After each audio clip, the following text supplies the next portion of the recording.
And so before we get to the grand final itself, we'll just set it up with the semi-finals that year. So you had Manly, the runaway minor premiers, 3 wins clear on 41 points. You had East's second on 35, Canberra on 34, Balmain 33, South 31.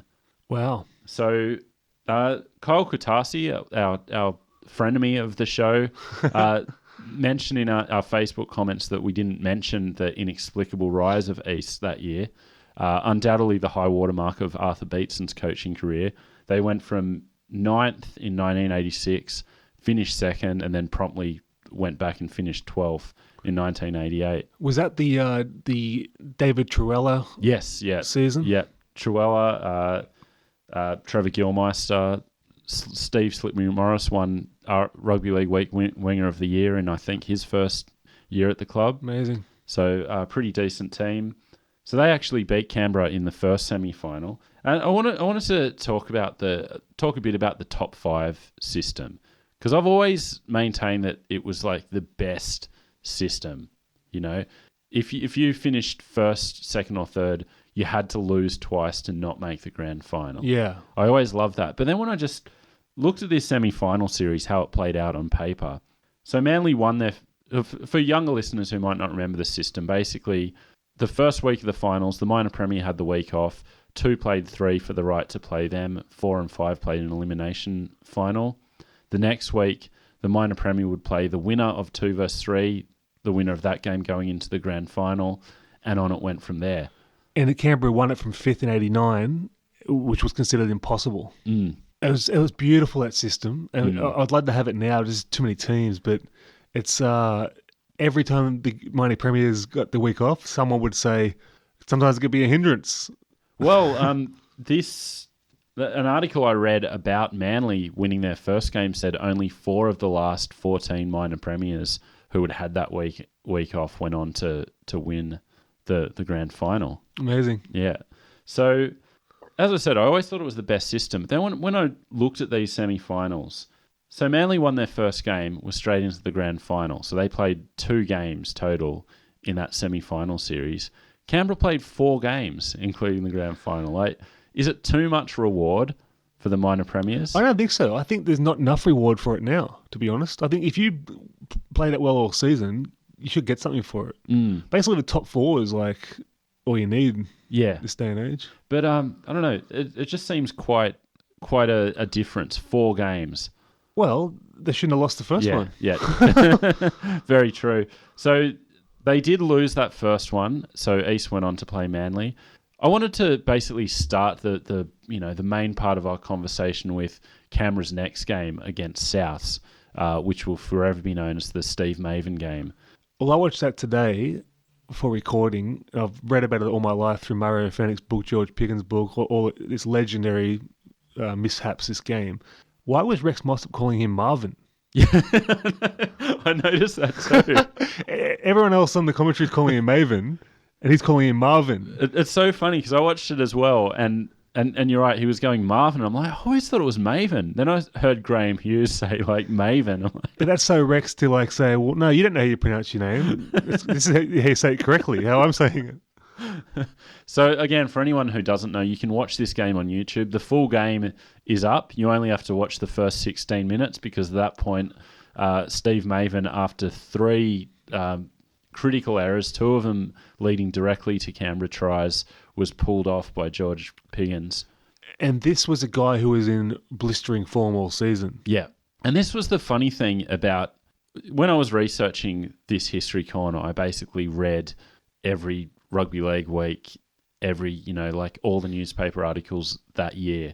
So you knowing how it ends and reading it in March, like this guy was like a budding superstar. You can see this try he scored against Penrith where he just basically cut through the whole team, You know who he reminded me of? Brett Mullins. A little bit, yeah, I can see that.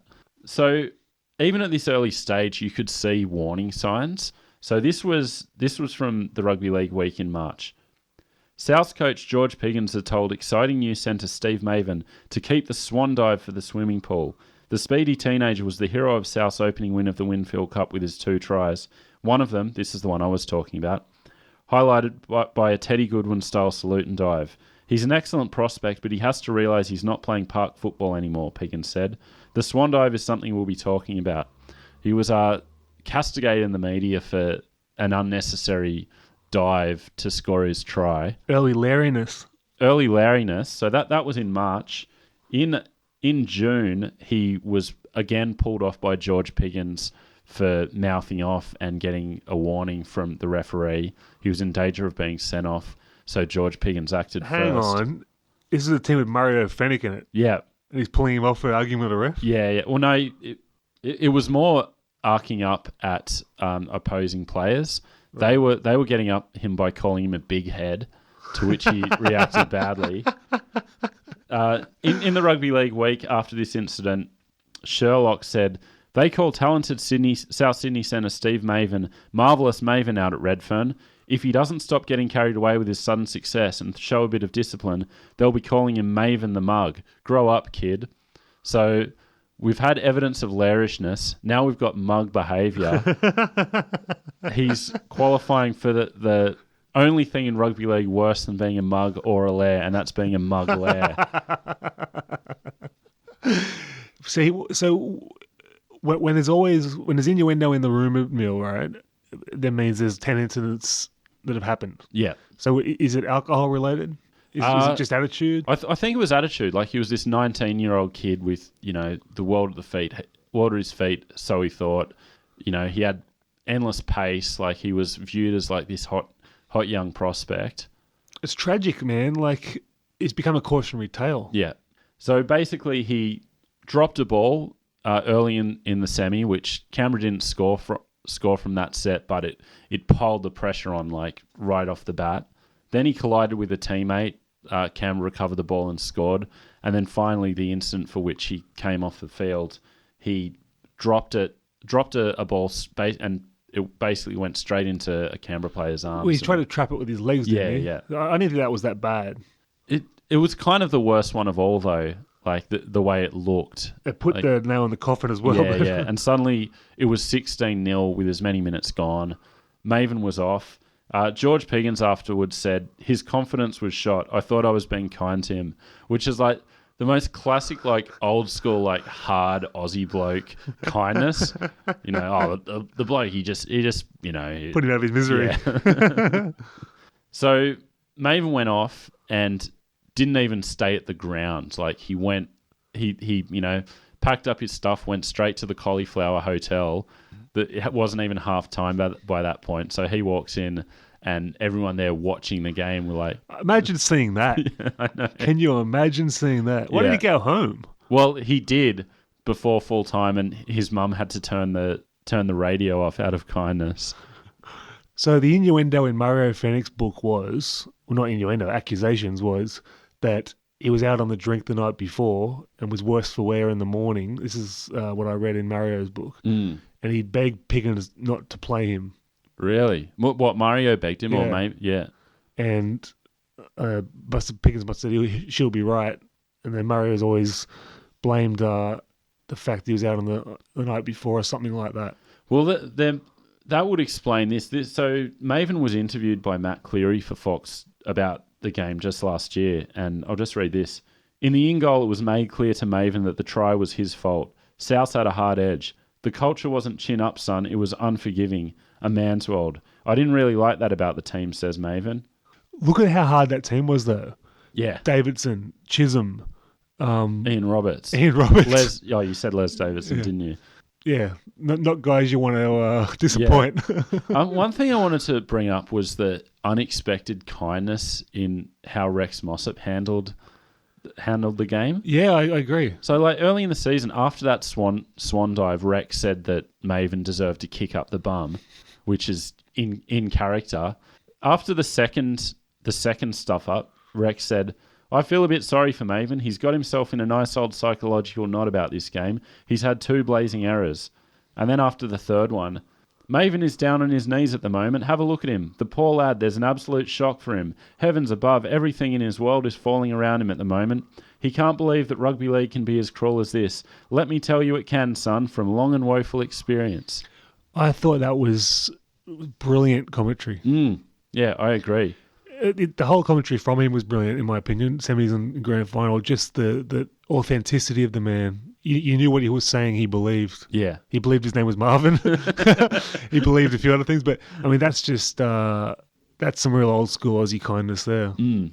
And speaking of which, another couple of old school Aussie kindness. So South went out for commiserations that night, and Steve Maven didn't want to be anywhere near it, but Ian Roberts called him up and said, no, you got to come out, So he did come out, and I don't think he was the most popular guy there, but they embraced him. Yeah, I mean, that's football for you. That's good stuff. And then this was a few years later, like a nice little coda, considering everything else that has happened.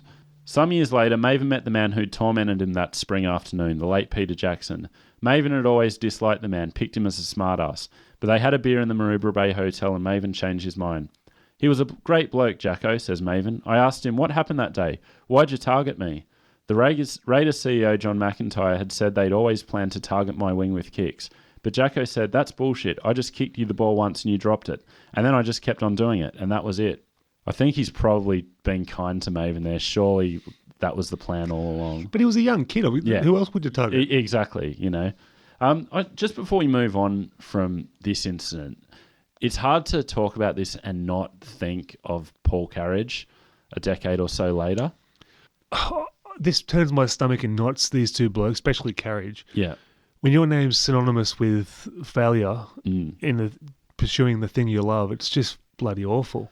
And this is my theory on this. So this is a very half-assed theory, but so Maven went on to play another 3 or 4 years. Not a great career by any means, but like he, got on with it and had a rugby league career. Paul Carriage's career ended that day. Maven at that stage was working at Port Botany on the wharves. I'm sure that Monday morning, he would have copped a whole lot of shit. Wouldn't have been a very pleasant experience, but kind of life went on. Yeah. Paul Carriage, his world just was ripped from him, just like that. It's only a game at the end of the day. Why should he suffer that fate? And I'm sure, like me, you've had some spectacular failures in your time. I've got a few coming up. I wouldn't doubt next week, most likely. How would you feel if people would talk about an Andrew Paskin Award for stuffing up? I think there's going to be one surrounding comedy the way I carry on. But it's a tragedy. But it's also the way you handle it. I mean, I'm of the opinion everyone can go get effed, but he's obviously took it to heart a bit too much. Yeah. I mean, years later, he still wouldn't talk about the incident. Yeah, it's honestly, it's hurt your stomach in knots thinking about it. And over football, for Christ's sakes. And that's why I hate when it's joked about, and I've been guilty of it in the past as well. It's an easy joke to reach for, but that's one thing. You can laugh at Russell Richardson dropping the ball over the line. You don't laugh at a guy's livelihood and passion and dreams being shattered. Yeah, and But I got to say, it's just another piece of evidence that don't get peroxide anywhere near your hair and play rugby league. It's when has it ever worked? I can't think of one at a time. But. So let's keep the semi-finals moving. Manly beat East 10-6 in a bruising semi-final. When Fatty went to East a couple of years later, he said that East blokes like Hugh McGann, Trevor Gilmeister and David Truella told me it was the toughest game they'd ever played in. I know what they meant. And he said that Manly had about 8 blokes fit for training during the week. And so Bozo said, Canberra have got this. There's no way East are getting through this game. That's how it turned out. Manly had all injuries, so they figured East had the injuries. Yeah. But so that Manly, that Canberra East game, which put Canberra into the grand final, that was Mal's unexpected return. He missed the most of the season. Missed most of the season. That was his first game back after re-breaking his arm. Considered a big gamble. There was a lot of talk about whether it was the right thing to do. It was also the origin of speculation about the legality of his arm guard. Well, I looked at it in the grand final. It wasn't that big. I think each year an extra layer got added to it. But East actually noticed the strapping in the pre-game and asked for it to be examined to make sure it wasn't illegal. That's good old-fashioned mind games. It's Bellamy-esque.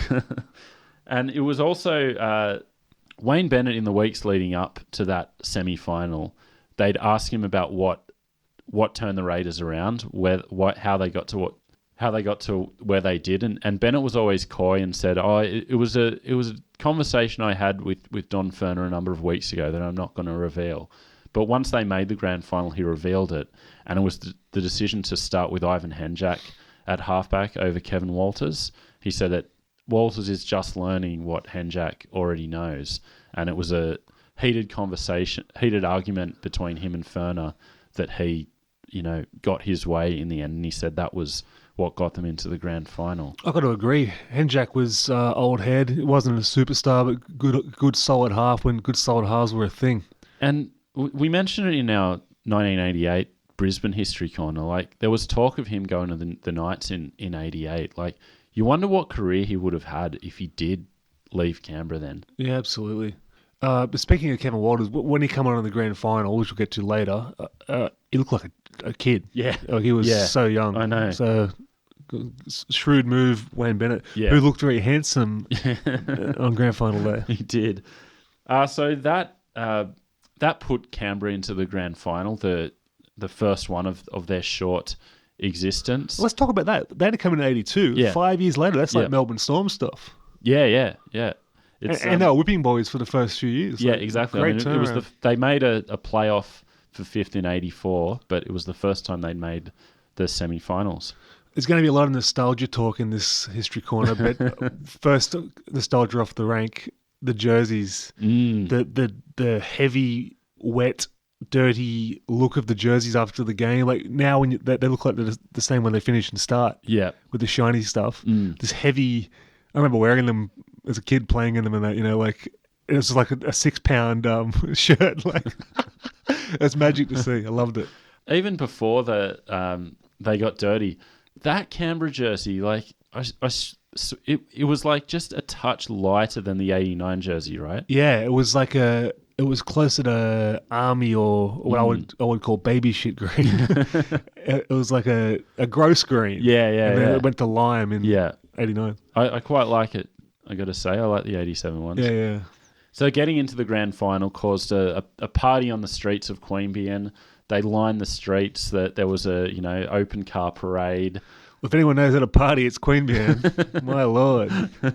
And there was a lot of criticism in the lead up to the grand final, saying that you haven't won anything yet, and maybe hold off on the celebrations. I think everyone was probably thinking about then 5 years in the comp, you got to lose a couple to win one. Yeah, and I think we'll get to the game itself, but I think it was kind of like the Storm last year. I know dickheads like us talked ourselves into the Cowboys winning it in the lead up, but looking back, there was no way Melbourne weren't winning the comp last year. Yeah. It was a similar vibe with Manly, and they just had a strong team. Yeah, like an absolute gun team. And Bob Fulton in the lead up to the grand final said, "Put it this way, with both teams playing to their potential, I'm sure we'll be winners." So, and he didn't say it publicly, but in his book, Fatty was saying like, "Oh, I wasn't really worried about the Raiders. I kind of knew we were going to win." That's crazy, isn't it? Yeah. Seeing Fulton in the stands with dark sunglasses, he looked like a Russian hitman. He was unnerving to look at. So to the game itself, and it was a real turning point. Like we've said it before, it was like, I mean, it's 3 hours south of Sydney. It's not exactly like the Wolfpack, but at the time, like in '97, it was this was the Sydney Morning Herald. Whatever Canberra may or may not achieve at the SCG today, they've provided a significant forward movement for rugby league in 1987. First of all, they've announced to everybody that the nationalisation of the game can work. As league faces up to a new expanded competition, Canberra have given everybody real hope that it might just work. We forget that it's pre-Broncos. Yeah. And it's like, so Sydney-centric. I want to talk to you about the SCG, the last grand final there. 51,000. Yeah. I didn't know it had that capacity. Well, there's still a big hill then. Right, okay. Yeah.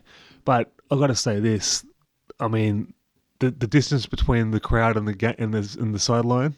Yeah. I mean, We would have been watching ants, Mm. and then we want to go back there and play games there. Yeah, like, no, it's. I love the SCG so much. It's a terrible place to watch rugby league, like, and I think some of the facilities there also suggested it was time to move on from the SCG. So it was an unseasonably hot day that day, and I'll read this. This was in the aftermath. Players from both clubs described the outdated SCG dressing rooms as a disgrace, which became a health danger in last Sunday's heat. With tin roofs, virtually no ventilation, and the sun beaming in through the back windows, the rooms resembled saunas. Both sides had to conduct their pre-match preparation in the front rooms of the sheds, sweating as they sat.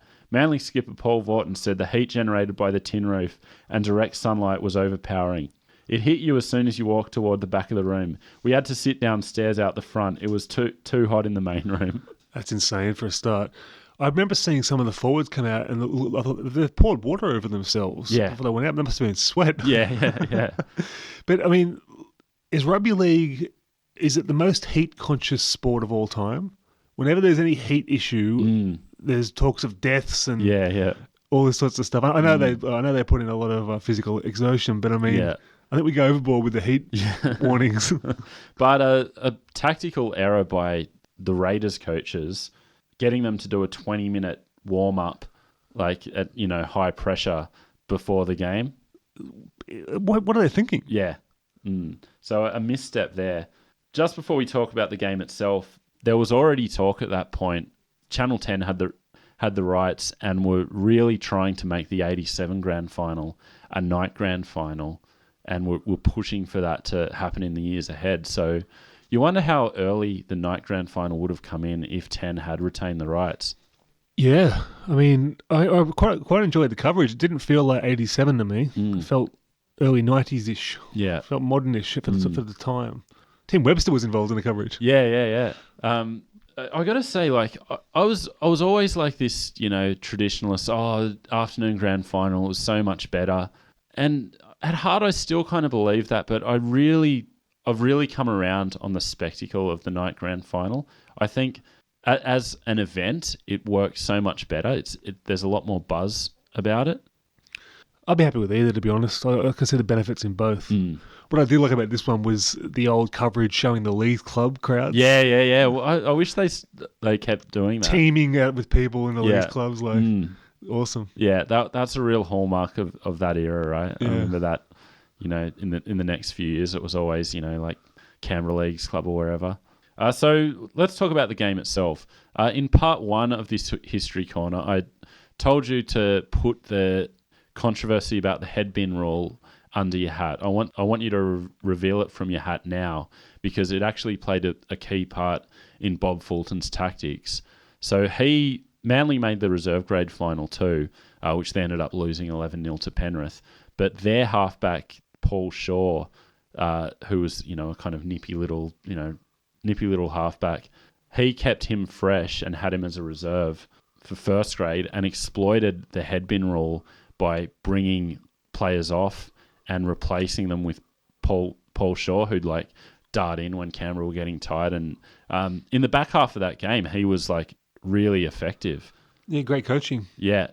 So Ron Gibbs came off twice for a headbin rule and Noel Clear once. Well, let's talk about his head for a start. He was wearing like 1968 Olympic boxing headgear. Is it a headgear he had on? I love his headgear. It's like a full mask almost, like real thick and heavy. It looked like about 10 kilo headgear. If anyone watching or listening, get on there and watch it and check out Ron Gibbs' headgear. It's archaic. So Paul Shaw, despite not being an official replacement, played 25 minutes of that grand final. I mean, bozo. And it led to the calls for the demise of that rule. And this was coming from the top of the game with John Quayle saying that the league can no longer introduce rules that it can't police. And after last Sunday, it's fairly obvious the headbin cannot be successfully policed. I mean, you could try. So Cliff Lyons got the Clive Churchill. He had an absolute blinder, I thought. Yeah, so he did, especially in the first half. Like, I think he made the real difference there. I didn't realise he was that fast at that age. Mm. It was quick. Yeah. But a lot of the talk was that Kevin Ward deserved it. I thought he was outstanding. Yeah, really good.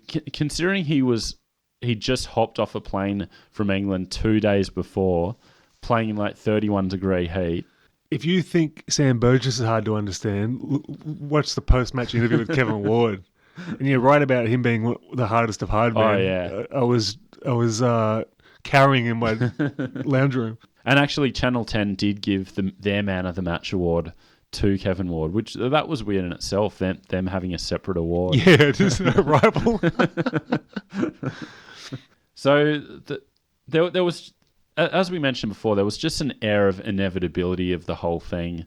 Manly's reaction seemed to be more relief than sheer elation. Yeah, I got that vibe too. And Canberra, like, they were disappointed, but it wasn't Junior 89, you know. Yeah, it was like Wayne Bennett even said, today the better side won. You don't slash your wrist when that happens. I think their first half they put in a good fight, and then just class wore them down. Yeah. Second half, but whatever like the style of play though, it was like watching a different game. Yeah. The 5 meter rule. Yeah. I actually enjoyed the 5 meter rule. It sort of made them play quicker at the line. It was almost, I hate to say it, was almost like rah-rah-ish the way they'd spread the ball. Sort of quick, immediate passing. And like now it's sort of a lot more, well, you got so much more depth, obviously, but it's a lot more structure, which is, everyone knows that, but it's like it's obvious when you watch the 87 grand final. I mean, the last individual game we talked about at length was the 85 Challenge Cup, one of the best games I've ever watched in my life. This was the flip side of that, where you had that like freewheeling football, you had elements of bright football, but it was balanced with like just diabolical errors all throughout the game. But that was one thing I wanted to comment on, was that the impact of an error in that era was far, far, far less. Oh, what? And this was true of the Challenge Cup as well. The amount of times players would run blind and be tackled into touch. Yeah. And like that was okay. Yeah, you had a crack. Whereas now that's like one of the, most cardinal sins there is to do that. That makes me wonder about the 0 tackle rule, whether it's too much. Like any errors, like a death knell for your game. Yeah. The funny thing was that I think at one point the error count was like 15-5 against Manly. Yeah. And Cliffy made a few himself. Yeah. But the football was interesting. It was time machine stuff, but I quite enjoyed it as well. Yeah. I want to talk a bit about the time machine stuff with some of the pre and post game stuff. I'll start with the pre-match entertainment. This was Norm Tasker writing about the day in Rugby League Week. As a spectacle, the day was brilliant. The 600-odd apprentices from the Navy and a variety of companies all over the state put on a precision show in bridge building before the game that would have done credit to an Olympic Games opening ceremony. The discipline involved was staggering.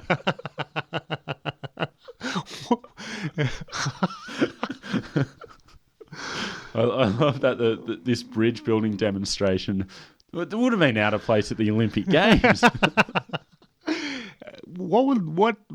How did that come about? That's insane. Well, it is insane, but I mean, it was in the late 90s that you'd have like a number from a touring, like stage production, like as the halftime entertainment, I did love Julie Anthony's anthem. I wanted to talk to you about Julie Anthony. Like, what did she do besides sing every national anthem between like 1980 and 95? Well, I'll tell you, mate, because I Wikipedia'd her after I watched her do the anthem.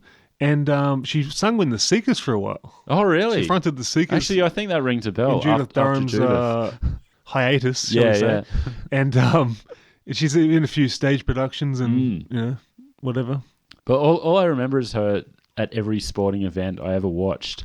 The big shoulder pads, the great perm. Yeah. Lovely lady. And yeah, she did a great job. One thing, I always thought the little bombastic preamble, the da-da-da-da, I always thought that was added to the anthem later. I don't remember it being in anthems in the 80s, but it was there in her rendition on the day, so I guess I remember that wrong. The halftime entertainment was Norm Proven and Arthur Summons digging up a patch of the soil to take over to the SFS to bury on the pitch there. That's unreal. How good did Norm Proven look that day? Yeah. Strapping, big, strong man. When I watched that, it made me like, it gave me pause to think. We've seen those two guys recreate that photo our entire lives. Yep. Like, we're probably never going to see it again, like, which is a bit sad. But like, just think about that. Like, so 87 grand final was like 24 years after 63. They'd already recreated it like for the Winfield Cup in 82. Like, think about how many times those two blokes have been like together on a stage or in a room, just in some way reenacting that photo.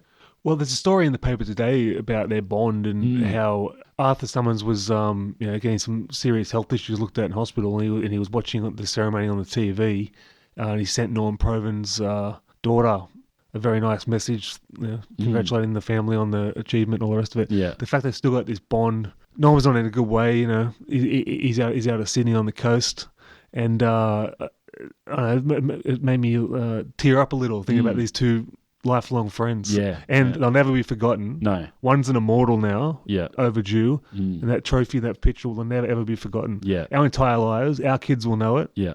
No, it's beautiful. One of my favourite Billy Smith stories, where there was a parade of greats at one, I think it was a grand final in the early 80s, that Billy Smith wasn't invited to. So he was drinking in the stands with Laurie Nichols. And Laurie Nichols said, "You're as good as any of them. Get out there." So Billy Smith like jumped the fence to run on and join the procession. Got in the middle of Norm Proven and Arthur Summons and said, "They'll have to build a new trophy."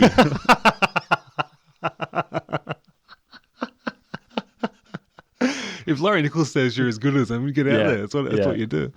Just a few more notes, and you might have some of your own. I wanted to talk about the speeches. Me too. So many things to hit on here. One thing I want to say, like when Dean Lance got up, he said, Bob Hawke was on stage. He said, "Prime Minister Hawke, distinguished guests, I feel somewhere along the line, rugby league players lost the ability to say distinguished guests." I know, I miss it. And it was more formal back then. Yeah. And what I noticed mostly about it was, I want to talk about the Winfield representative more than anything, but when I saw Arco speak, it was a real throwback. We still had the 60s style admin guys with the parted hair and the blazer, and like real club guys, and we're in the middle of two eras at that point. Yeah. We still had the past and we were edging towards the future. Yeah. But Hawke was in the crowd with the earphones in, listening on the radio. So in this age where like Bob Hawke has been completely deified and every summer we collectively enable his drinking problem at the cricket, there's this real cult of Bob Hawke. He was like booed off stage just about. Yeah, it's always rose-coloured glasses with politicians. It's almost like the scrum rule for politicians. Yeah. And I also think it's one of our great national traditions to whoever's in charge boo them off stage at major events. Arco's speech was so Arco. I've got it here. In particular, the thanks he gave to the cigarette company responsible for the day. "I'd like to thank our sponsors Winfield very sincerely, and notwithstanding criticism of them from some quarters, I want to say that I believe they are great sponsors and we're very proud to be associated with them." Let's talk about a backhanded thank you. All right, everyone's saying that you're killing everyone, but we appreciate the money. Thanks a lot. And he was angry about the way that cigarette sponsorship was taken away from him, like right to the end. Like in his book, he was so bitter about the politicians making that rule. I wanted to bring the Winfield representative speaking, all right? He was like just one of those stereotypical reptiles peddling death, right? Yeah. And you could just tell it's just what you think a cigarette executive would be. Yeah, yeah. And these are pokey executives now. These are licensed club guys now. They're the same people. Yeah. Animals, right? No conscience. Yeah. Make money at any cost. Death, destruction. Yeah. And we just sat there and let it happen for, 15 years? Yeah. And when Arco was talking about it, he, in addition with other major sporting bodies, formed a kind of coalition of lobbyists to try to get the government to reverse the decision to ban cigarette sponsorships, and I'll read this. I was the council's first chairman. One of our first initiatives was to distribute leaflets at many professional sporting venues, asking people, 1, whether they objected to their sport being sponsored by a tobacco company, and 2, did they believe cigarette sponsorship influenced people to smoke? The answers were overwhelmingly no. I mean, we'll look back at the 2019 grand final and then the Leagues Club representatives there and go, how do we let this happen? Yeah. But I mean, years. at least you don't have like the head of aristocrat handing out like, Yeah, right. the Clive Churchill medal, like the brand recognition I had of cigarettes like growing up, like I still pine for the red in goal. Yeah. Wasn't an optical illusion that the red and gold just made the in goal look bigger, or was it actually bigger? Because it looked so luxurious. Yeah. Those 80s in goal areas. Yeah. I think they did have them bigger, but I think it did make it look bigger as well. Yeah. The last speech I wanted to talk about was Fatties. Yeah, there's a lot of consternation out of this speech. It was. I think he meant it in a good way, but he got up and said, "Oh, Canberra, it was a fairy tale, but someone tore the last page out," which like. Very fatty. Very, very fatty. Like, I think he meant well, but it came off a bit dickish. Definitely.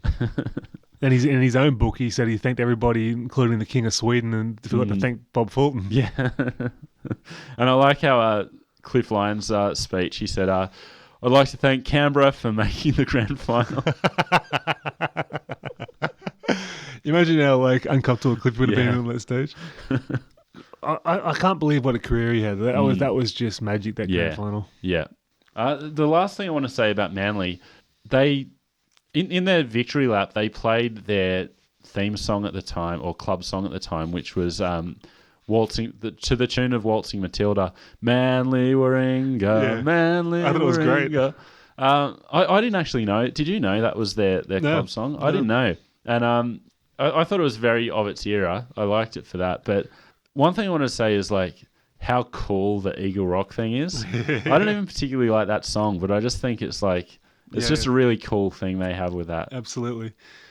So that was the grand final. In the aftermath, Canberra, obviously it was the end of one era and the start of one of the best eras that any club ever had. Yeah. For Manly, when we do 88, we'll talk about some of the things that went wrong. That it's a lost dynasty, I think. Yeah, this absolutely. Manly team, it took them till 95 to get it back. So what happened? Yeah, all that will be discussed in a future history corner. In the immediate aftermath, they went over to play Wigan the next week in what was not the first official club challenge, but it was already being billed as that then. Mid-season for England, a bit weird. Was there any complaints about bodies and travel and No, none at all. The whole team went except for Des Hasler, who was getting married, I believe. Yeah, he was getting married the day of the game, so he didn't make the trip.